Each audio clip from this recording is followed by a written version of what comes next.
Hello YouTube, this is Alston with another video for bloggers that are just getting started, blogging for beginning in fact.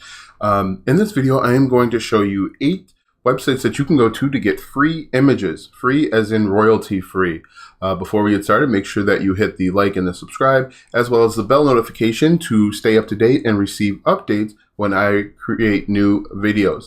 Alright, so let's get started. 8 websites that you can go to get royalty free images. Now, royalty-free means that you don't have to pay to put the images on your website. You don't have to contact the author or the creator of the image. You can just put it directly on your website. One thing that I would recommend, just to be on the safe side, to cover your backside when you're creating content and using images from the website, if the website has a link to a reference, I would recommend downloading that reference and putting it on your webpage somewhere. In the event that someone comes knocking on your door and saying, hey, that is not a royalty-free image, you can always point to that link that you have and say, this is where I got it. At that point, it was royalty-free, so leave me alone. All right, so let's get started. 8 websites for royalty-free images. Number 1, and my favorite, is Canva. Now, Canva, you can actually do a lot more than just get royalty-free images. You can create posters, you can create business cards, you can create slideshows like PowerPoint. You can do all sorts of things with Canva. YouTube, thumbnails, anything and everything basically image-wise can be done through Canva, and it can actually be done for free. So what I have here is just a template that I went and grabbed off of Canva. What I'm going to do is, as you can see, this image here is royalty free. I could use it if I wanted to, but I'm actually going to delete this image and I am going to find a different image of a dog. So I'm just going to type in dog and let's see, let me go down to elements and then you can go look at the photos. And then here are the recently used Bare Essentials. Let me type in dog again, dog. All right, so here's some different images of dogs. Make sure that you select free because that will change it. And then just click the image that you want. And so one of the cool things about Canva is you can adjust the size. You can actually upload pictures and readjust the size that way. There's just a ton of things that you can do for Canva. I personally use Canva multiple times per day. So as you can see here are a number of images that are free of dogs. You could put them right into your blog. What I would do is make sure it's the correct size, but then you could also do something like add text over it. Whoops, so I could slide that up and I could say this is a dog. And then I could change the color and you could put that right into, you can add that right into your blog. So that's one, my personal favorite, which is Canva. Number 2 is freeimages.com. As the name implies, this is a website for free images. One thing that you're going to find though is there's a lot of overlap between the different sites that are out there. So if I again type in dog, hit enter, here are all of the images, and then I can actually sort by free images. Once I do that, here's some of your options.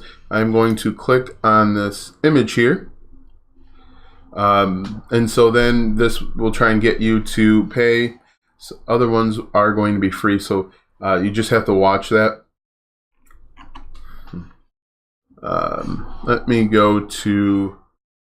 Let's go to a second favorite of mine, Unsplash. Unsplash again is another free one. Basically, I'm just going to type in dog, and then here are all of the different types of images for dogs. I'm just going to click on this one right here.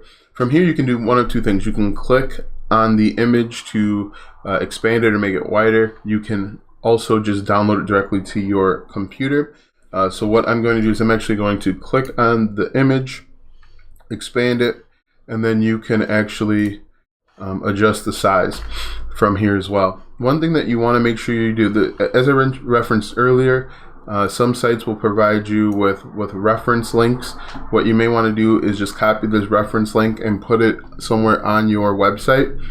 You could actually put it at the bottom of your blog that you use it in, so that if someone's looking for where you got the image from, or they're looking to challenge the image to say it's not yours, you can just point them to that reference. So that's another option that you have. The next one is Pexels. Pexels is another free website for images. Again, I'm going to click on this one, and then I can adjust the size, which is really nice if you are if you're using WordPress and you want to make sure that you have the right size so that it renders correctly when people navigate to it. Also, so that it doesn't take up too much space on your hosting. So let's say I want to do a custom size of like 600 by 400, and then click download, and then it tries to upsell me. I am obviously not going to do that. But then once you have clicked download, it goes down here to your downloads folder. So Pexels is another one. Another one on top of that is a Pixabay. Again, we're just going to type in dog. It gives us a few images of dogs. Let me see if I can sort by... we'll just click on the Dalmatian. And then this one again wants you to buy the license. So you kind of have to watch out when it comes to these. Some will say or claim that they're free. You can download the preview of it. One thing that you could actually do, and you want to be careful with this, is you could actually download the preview and then use Canva to use the image. So I don't recommend this, but I've seen this happen. So what you could do is, so let's say I got this somewhere illegally, and again, I'm not recommending that you do this, but it is things that I've seen people do. So let's say there is a watermark. We'll say watermark. Alright, so I spelled watermark wrong, but that's fine.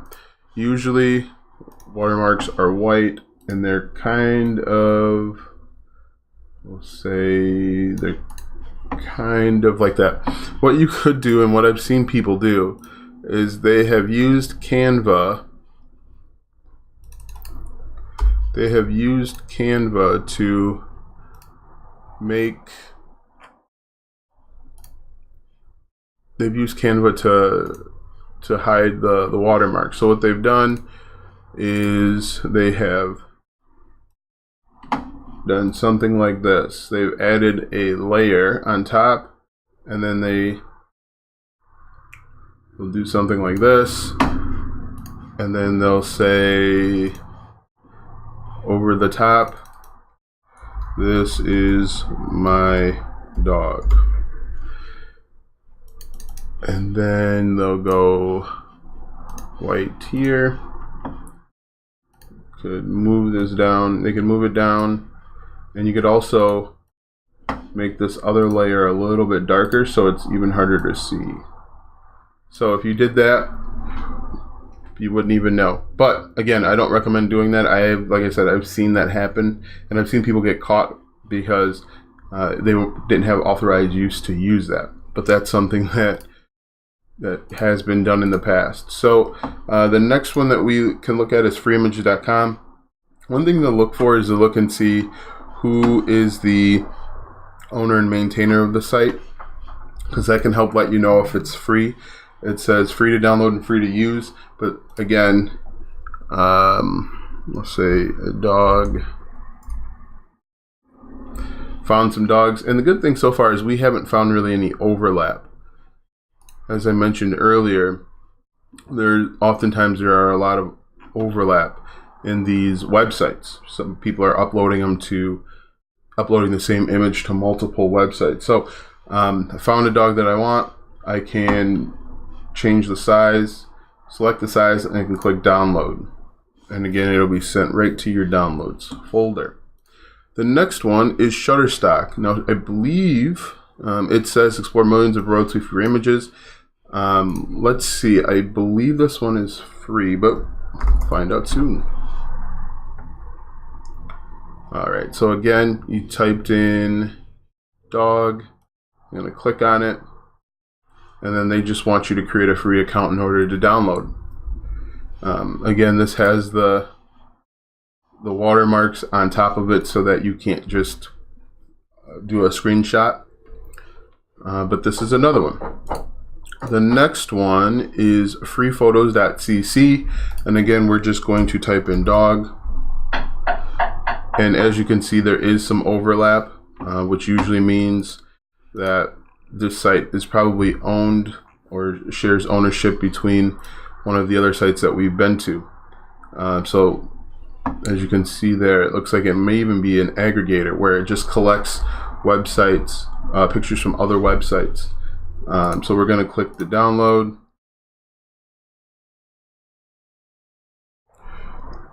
It actually takes us to the Pixel site, and we can download it from there. So these are the 7 free ways and 1 almost free way.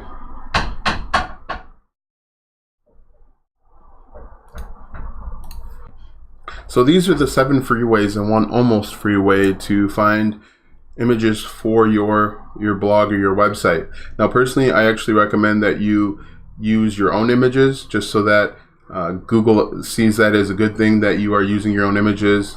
These images oftentimes have been passed around the internet multiple times. It's not uncommon to see a blog or a number of blogs that are similar to share the same images. Google likes original content, and original content includes images. So if you can take images of a dog or whatever your niche is, definitely do that as opposed to getting these images. Now, if you're just starting out and you don't have a fancy camera, in most cases you don't need a fancy camera. You don't need a DSLR. You can use your cell phone. If you have a relatively new cell phone, I would say within the last 3 years, you can use that cell phone to take pictures of the products that you want to upload. To get started with blogging and to learn how to do it the correct way, I definitely recommend checking out the link below. The link is for Affiliate School's Project 24. With Project 24, it's a training course to teach you how to create passive income. In 24 months, you could possibly have enough passive income to replace your full-time income. So definitely check that out. They walk you through the correct way to blog, how to find a niche, how to use YouTube to grow your business, how to use other social media other than the Facebook and the Instagram. It's an in-depth course. They actually have a section on how to train writers. So when you get to the point of hiring writers, you can do that as well. But definitely check out the Project 24 link that's in the description. It will be the first link, and as I mentioned, it is an affiliate link. Check out the second link as well. It's a link to the tools that I use, the recommended tools that I use every day when I'm creating a blog or a YouTube video. So that's all I have for you today. One last thing before I let you go, make sure that you hit like and subscribe and leave a comment below. Do you have any websites out there that you use for free images? Definitely leave that comment below, and maybe I'll update the video with that new information. So this is Alston with a short video on free images for blogs. Thanks for watching, and we will see you soon.